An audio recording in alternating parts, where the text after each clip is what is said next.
Si tu m'as donné ta vie, je te donne la mienne.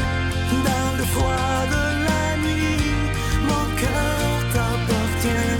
Et quand la tristesse arrive, je sais tu es là, toujours près de moi. Bon mardi, bienvenue dans votre émission de la Victoire de l'amour. J'espère que vous allez bien aujourd'hui. Comme à tous les mardis, on rejoint notre amie Brigitte et Lomélie avec l'abbé David Vincent.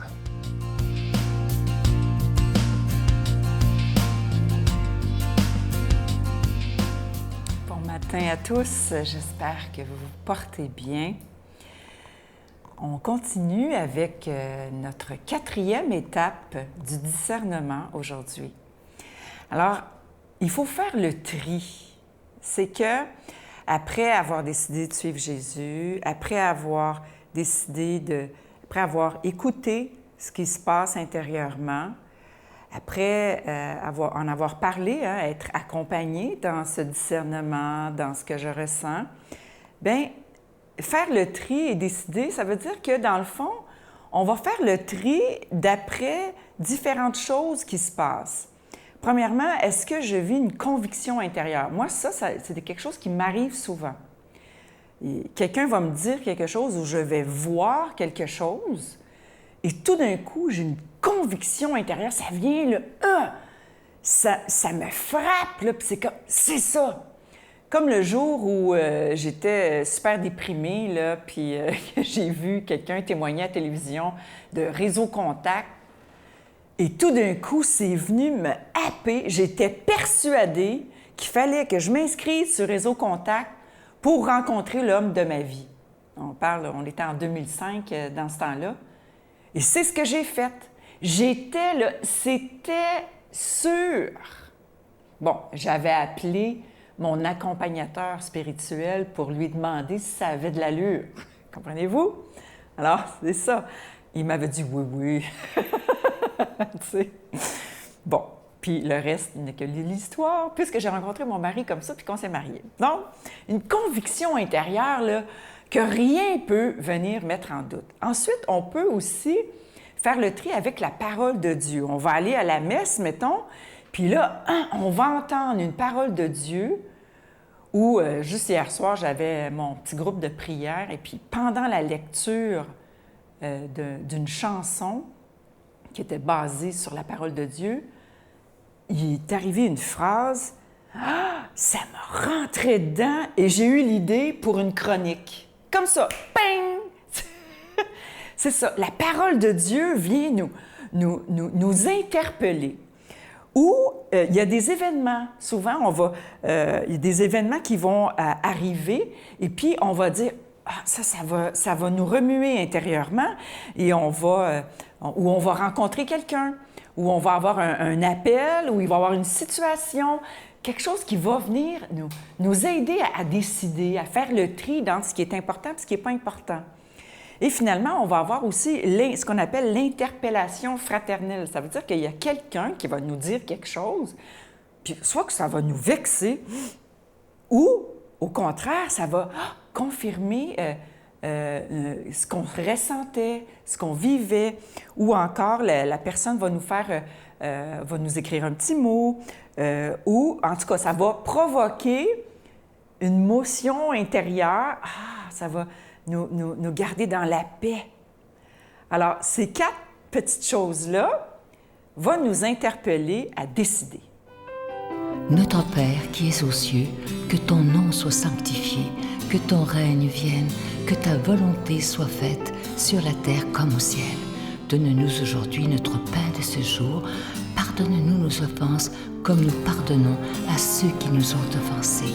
Ne nous laisse pas entrer en tentation, mais délivre-nous du mal, car c'est à toi qu'appartient le règne, la puissance et la gloire pour les siècles des siècles. Amen. Mon Père, je m'abandonne à toi. Fais de moi ce qu'il te plaira. Quoi que tu fasses de moi, je te remercie.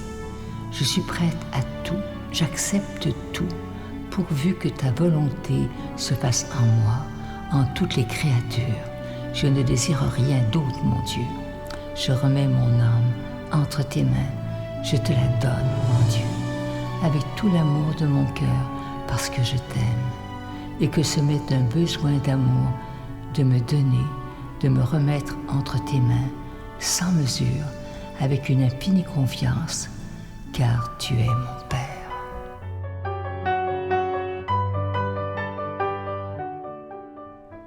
Nous sommes toujours en plein carême 2021, en ce mois de mars. Vous savez, ceux qui écoutent depuis longtemps, que exceptionnellement, pendant le mois du carême, il n'y a pas de cadeau du mois avec un don. Le plus beau cadeau qu'on puisse vous donner, c'est d'avoir des émissions 7 jours par semaine depuis plus de 26 ans déjà.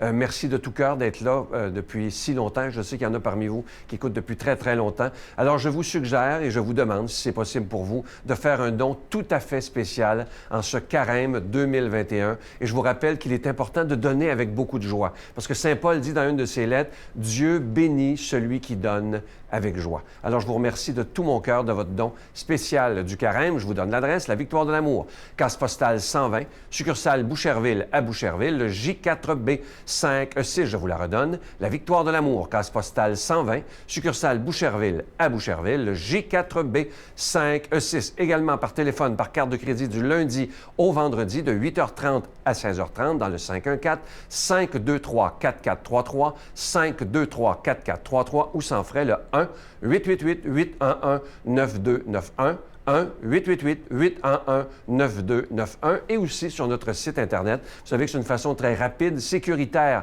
et efficace de faire votre don, le www.lavictoiredelamour.org. Alors, merci de tout cœur dans ces moments qu'on vit d'être des protecteurs de la foi. Merci de donner des mains à la Providence et merci de tout cœur de votre don tout à fait spécial en ce carême 2021. Et ensemble, on pourra répondre à cette demande de Jésus. Allez de par toutes les nations annoncer la bonne nouvelle. Merci de tout cœur.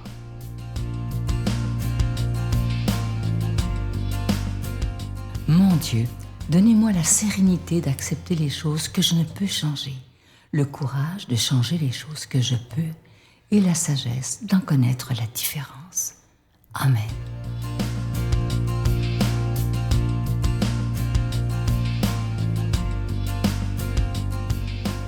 Bonjour.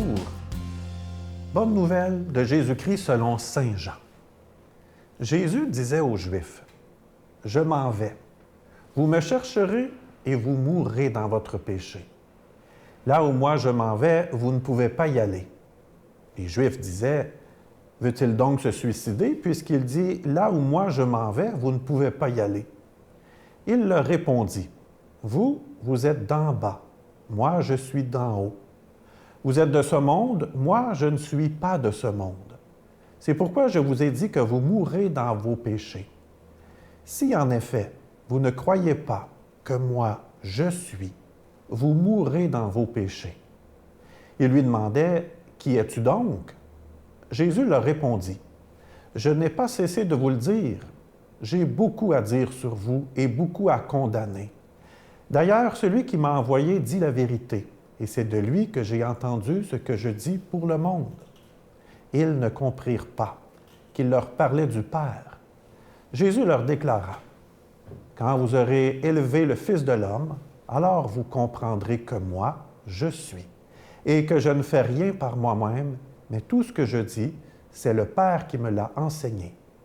Celui qui m'a envoyé est avec moi.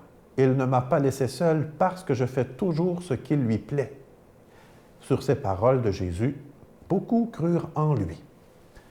Acclamons la parole de Dieu. Albert Einstein disait « Quelqu'un qui a perdu la capacité de s'émerveiller est une personne morte. » Pour Albert Einstein, s'émerveiller est une façon d'apprendre, de connaître, d'avancer. Mais moi, ce matin, avec ce texte biblique qui est peut-être un petit peu compliqué, Saint Jean utilise des fois des concepts, puis on n'est pas nécessairement dans une parabole ou un récit de vie, c'est pas évident, même c'est pas évident pour moi non plus, de bien découvrir quel est le message de Jésus. Je pense que la première porte à prendre pour découvrir, connaître ce que Jésus veut nous dire, c'est d'abord l'émerveillement, comme Albert Einstein l'a déjà dit lui-même. S'émerveiller de Jésus, s'émerveiller de son attitude, s'émerveiller de sa parole, s'émerveiller de ce qu'il fait toujours.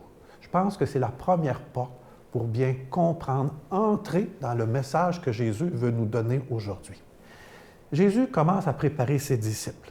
On est vers la fin de son ministère public. On est pendant son dernier repas également avec ses disciples. Il commence à annoncer qu'il va devoir souffrir et mourir. D'où tout ce langage de Jésus lorsqu'il parle qu'il est d'en haut. Il était auprès du Père avant la vie, avant le monde. Il est venu au milieu de nous. Il va devoir s'abaisser complètement jusqu'à mourir sur une croix. Et c'est en s'abaissant complètement, en mourant à notre péché, que c'est comme ça que Jésus s'élève à nouveau. Et même c'est concret, parce que Jésus va être élevé concrètement sur une croix. Il nous est toujours donné à nous aujourd'hui de lever les yeux et de voir Jésus sur une croix. C'est également un rappel direct, quand que Jésus rappelle qu'il va être élevé sur le bois, c'est un rappel direct de Moïse au désert qui, en écoutant la parole de Dieu, va élever un serpent sur un bâton, le serpent d'airain, et que toute personne, en voyant le serpent, en posant son regard sur lui, sur ce serpent élevé dans le désert, va être guéri, va être sauvé des morsures mortelles des serpents venimeux. Jésus, il est présent aujourd'hui comme celui qui veut nous sauver, celui qui veut nous guérir, celui qui veut nous donner un sens à notre vie, celui qui veut nous apporter un vrai bonheur. Il est celui qui, en mourant, s'élève à nouveau pour nous. Oui, aujourd'hui, émerveillons-nous de Jésus qui est parti du Père, qui descend vers nous et qui s'élève en s'abaissant complètement. Jésus également va encore plus loin lorsqu'il se définit en étant « Je suis ». C'est un rappel, ça aussi, de Dieu qui se révèle à Moïse en disant qu'il est « Je suis ». Celui qui existait avant, qui existe aujourd'hui et qui existera toujours. Cette parole qui est émanée du buisson ardent, quand que Moïse était fasciné par ce feu, ce buisson qui ne se consumait pas. Jésus ici fait un lien direct en disant non seulement qu'il vient d'auprès du Père, mais qu'il est également Fils de Dieu, mais aussi il est Dieu. Évidemment, ce n'est pas facile à comprendre pour ses disciples. On le comprend, nous, à partir du mystère de la résurrection, à partir du fait que Jésus est retourné vers son Père, qu'il est avec son Père et qu'il continue de nous habiter toujours aujourd'hui. Jésus, qui est cette parfaite communion avec Dieu, puis qui nous invite, nous aussi, à le découvrir, à le connaître et à s'émerveiller vraiment. Oui, aujourd'hui, lève les yeux vers un crucifix, émerveille-toi du don total de Jésus par amour pour toi, et je te bénis, le Père, le Fils et le Saint-Esprit. Amen. Je vous salue Marie, pleine de grâce. Le Seigneur est avec vous. Vous êtes bénie entre toutes les femmes, et Jésus, le fruit de vos entrailles, est béni. Sainte Marie, Mère de Dieu, priez pour nous pauvres pécheurs, maintenant et à l'heure de notre mort. Amen.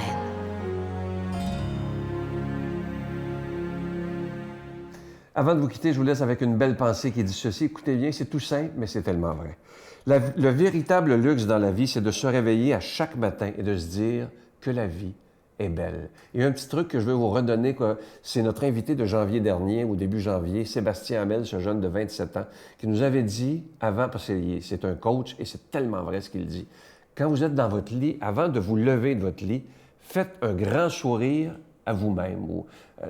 L'important, c'est de sourire avant de sortir du lit. Et vous allez voir à quel point votre journée, elle sera différente parce que ça fait quelque chose sur le cerveau et qui fait qu'on voit la journée d'une façon différente. On essaye ça. Bye. Dieu n'en va pas le malheur. Mais dans l'épreuve, cependant, il nous fait découvrir des choses. L'épreuve est souvent un temps pour qu'il nous fait penser à l'essentiel. Les temps de souffrance qui nous amènent à réfléchir davantage sur le sens de notre vie, vers où nous allons et qu'est-ce que nous désirons vraiment dans la vie, quel est l'essentiel pour nous. Les temps de crise servent à ça. Ouais.